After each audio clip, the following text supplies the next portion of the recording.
दोस्तों आज की इस वीडियो में हम लोग इस तरह के प्रश्नों का गुणनखंड ज्ञात करना सीखेंगे। तो यहाँ से आप लोग पहला प्रश्न देख सकते हैं, हम लोग इसका गुणनखंड करेंगे और इसका गुणनखंड करेंगे। तो मैं आपको पहले ही बता देता हूँ कि जितने भी गुणनखंड वाले सवाल होते हैं वो केवल 4 प्रकार के होते हैं। तो इस वीडियो में हम लोग उन्हीं चारों प्रकारों में से पहले फर्स्ट टाइप के हम लोग गुणनखंड सीखेंगे, ठीक है। यानी कि आपको मैं चारों प्रकार के गुणनखंड सिखाऊंगा, लेकिन हर एक प्रकार के लिए अलग अलग वीडियो आएगा, तभी आप लोग अच्छे से सीख पाएंगे। तो उन्हीं में से ये पहला प्रकार का गुणनखंड है। आप लोग देख ही सकते हैं कि सब प्लस प्लस में है, ये भी प्लस प्लस में है, ठीक है। तो आप लोग इस वीडियो को पूरे अच्छे से समझिएगा, क्योंकि ये अभी पहला प्रकार का गुणनखंड है। तो अगर आप लोग इसे अच्छे से समझ लेते हैं तो फिर जो मैं आगे वाला गुणनखंड बताऊंगा आप लोग उसे भी अच्छे से समझ पाएंगे। और अगर आप कक्षा 8 में पढ़ते हैं या फिर कक्षा 8 से ऊपर वाली क्लास में पढ़ते हैं तो आपको गुणनखंड किसी भी कीमत पे आना ही चाहिए, ठीक है। तो आप लोग अगर अच्छे से समझना चाहते हैं गुणनखंड को, तो आप लोग इस वीडियो को शुरू से लेकर अंत तक जरूर देखिए, तभी आपको अच्छे से समझ आ पाएगा। और मैं वीडियो के लास्ट में आपसे एक सवाल भी पूछूंगा। तो चलिए वीडियो शुरू करते हैं। तो देखिए पहला प्रश्न है 2x² + 7x + 6।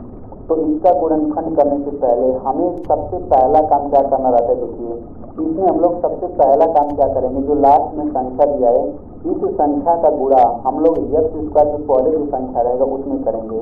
यानी कि 6 का गुणा हम लोग 2 में करेंगे, तो कितना होगा 6 दूनी 12। यानी कि जब भी आप इस तरह के सवालों का गुणनखंड करेंगे तो लास्ट वाली संख्या का गुणा आप लोग इस वाली संख्या में जरूर करेंगे। सबसे पहला काम यही होता है। तो 6 दूना 12 हो गया। अब ये जो 12 आया है, आपको ऐसी दो संख्या खोजना है, ध्यान से सुनिएगा। आपको ऐसी दो संख्या खोजना है जिनका गुणा करें तो 12 आना चाहिए और उनको जोड़ने पर 7 आना चाहिए। यानी कि अगर लास्ट वाली संख्या के पहले प्लस है तो उन दोनों संख्याओं को जो आप खोजेंगे उनको जोड़ करके 7 आना चाहिए। यानी x के पहले जो रहता है वही आना चाहिए यहाँ पे जोड़ करके, क्योंकि प्लस है ना, प्लस का मतलब जोड़ना होता है। तो आप ऐसी दो संख्या खोजिए जिनका गुणा करें तो 12 आ जाए और उन्हीं दोनों संख्याओं को जोड़ने पर 7 आना चाहिए, ठीक है। तो सबसे पहले आपको दोनों संख्या खोजना होगा। तो चलिए खोजते हैं। तो देखिए 2 छक्का 12 होता है, ठीक है।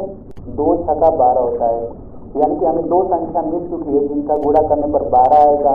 अब हम इनको जोड़ करके देख लेते हैं कि क्या 7 आता है। तो देखिए 2 में 6 जोड़ेंगे तो ये 8 आता है, 7 नहीं आता।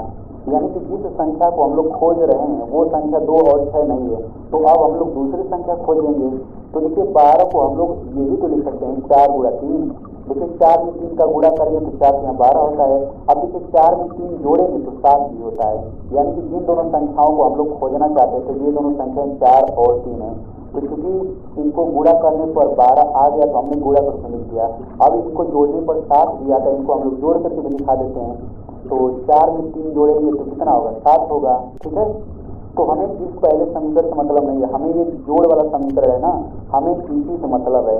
तो देखिए यहाँ पे x है तो हम लोग क्या करेंगे, इन सभी संख्याओं के बाद x लगा देंगे। तो ये हो जाएगा 4x + 3x = 7x। यानी कि ये जो समीकरण है ना प्लस वाला, इसी में बस हमने x लगा दिया। आप लोग ध्यान से समझिए, बहुत ही आसान है। तो देखिए अब हम लोग क्या करेंगे, क्योंकि यहाँ पे आप लोग देख सकते हैं कि 7x जो है, अब x का चूंकि सभी में गुणा करेंगे ना तभी ये दोनों बराबर ही रहेगा। यानी कि 4x में 3x जोड़ेंगे तो ये 7x आता है। अगर आपको इस तरह का जोड़ अच्छे से समझना है तो आप लोग इस वीडियो को देख सकते हैं। तो देखिए यहाँ पे आप लोग देख सकते हैं बीच में बराबर लगा है, यानी कि 4x + 3x, ये जो पूरा है ये 7x के बराबर, यानी कि 4x + 3x ये पूरा बराबर है 7x। तो जब दोनों बराबर चीज है तो हम लोग इस 7x को हटा करके हम ये पूरा रख सकते हैं, क्योंकि दोनों बराबर चीज है। तो बिल्कुल वही काम करेंगे हम लोग। ये हो जाएगा 2x² प्लस है तो प्लस लिख लीजिए। अब इस 7x को हटा करके हम ये पूरा रखेंगे। क्यों रखना है, क्योंकि 7x से ये बराबर है, तो हम लोग ऐसा कर सकते हैं। तो 4x + 3x हो गया, फिर प्लस 6। तो देखिए जैसे हम लोग बीच वाले को हटा करके ये रखा तो यहाँ पे ये 4 पद आ गया। अब हम लोग इन चारों पदों को विस्तार से लिखेंगे। अब ये विस्तार से कैसे लिखना है देखिए ध्यान से। तो इसे विस्तार से लिखने से पहले हम लोग यहाँ पे कुछ बेसिक समझ लेते हैं।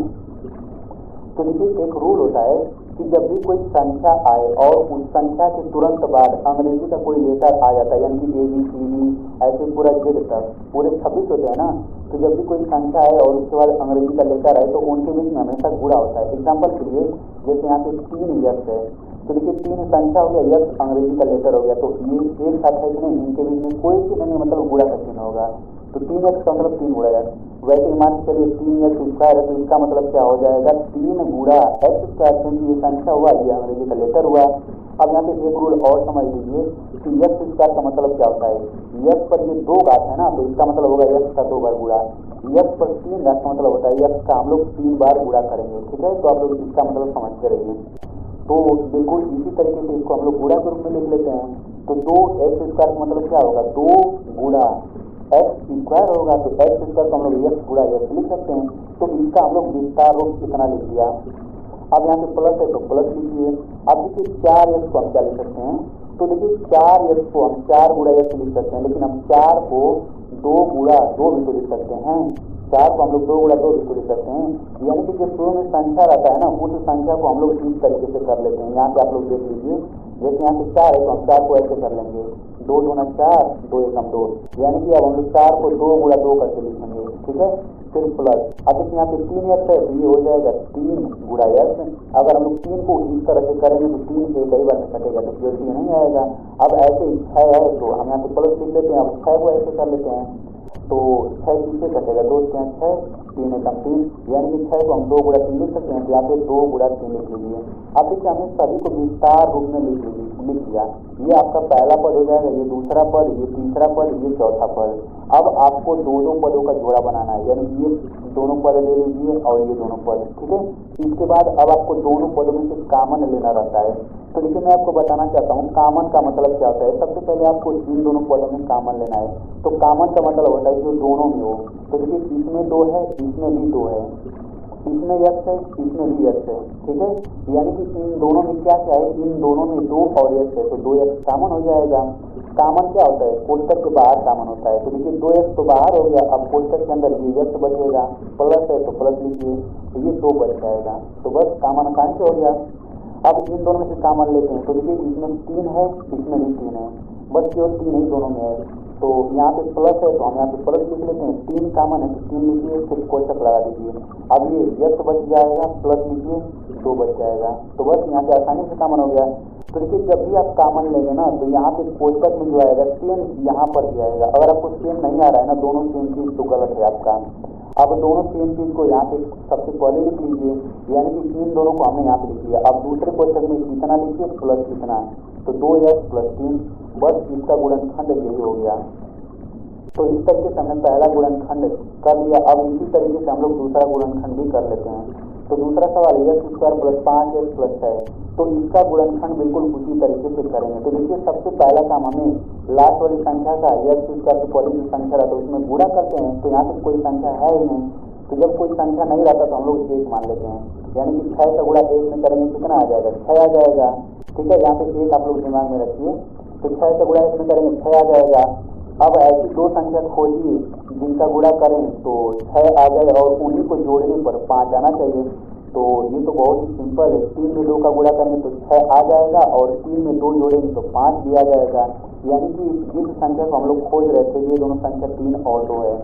अब बिल्कुल उसी तरीके से हमें इस समीकरण से मतलब है ना प्लस वाले से, तो इन सभी के बाद x लगा लेते हैं। तो 3x प्लस 2x बराबर 5x हो गया, ठीक है। तो अब हम लोग क्या करेंगे, क्योंकि 5x पूरा इसके बराबर है तो हम लोग इस 5x को हटा करके ये पूरा रख लेते हैं। तो ये हो जाएगा x स्क्वायर प्लस है, प्लस लिखिए, 5x को हटा करके आप ये पूरा ये रख लीजिए। तो 3x प्लस 2x प्लस 6, इतना हो गया। तो अब देखिए 4 पद हो गया। तो 4 पद हो गया तो कोई बात नहीं, अब हम लोग इसको विस्तार रूप में लिख लेते हैं। तो x स्क्वायर को क्या हमने बताया, x गुणा x, प्लस है तो प्लस लिखिए। अब 3x को लिख सकते हैं 3 गुणा x, क्योंकि देखिए अगर x के पहले जो संख्या आ रही है अगर वो बड़ी संख्या आ रही है ना, तो हम लोग बिल्कुल इसी तरीके से हम लोग कर लेंगे, ठीक है। छोटा संख्या है तो हम लोग वैसे ही कर सकते हैं, ये प्लस। अब 2x को लिख सकते हैं 2 गुणा x, यहाँ प्लस है प्लस लिखिए। अब 6 को हम लोग ऐसे करेंगे तो 2 गुणा 3 आएगा, तो 6 को लिखिए 2 गुणा 3। अब देखिए शुरू के 2 पद ले लीजिए और बाद के 2 पद, इन दोनों में से कॉमन ले लीजिए। तो इसमें x है, इसमें भी x है, यानी कि इन दोनों में से x कॉमन हो गया। तो x कॉमन हो जाएगा तो क्या बचेगा, x बच जाएगा, प्लस है प्लस लिखिए, 3 बच जाएगा। अब यहाँ पे प्लस है तो प्लस लिखिए, इन दोनों से कॉमन क्या है, इसमें 2 है, इसमें भी 2 है, यानी कि 2 कॉमन हो गया। तो बचेगा क्या, ये x बच जाएगा, ये 3 बच जाएगा। ठीक है।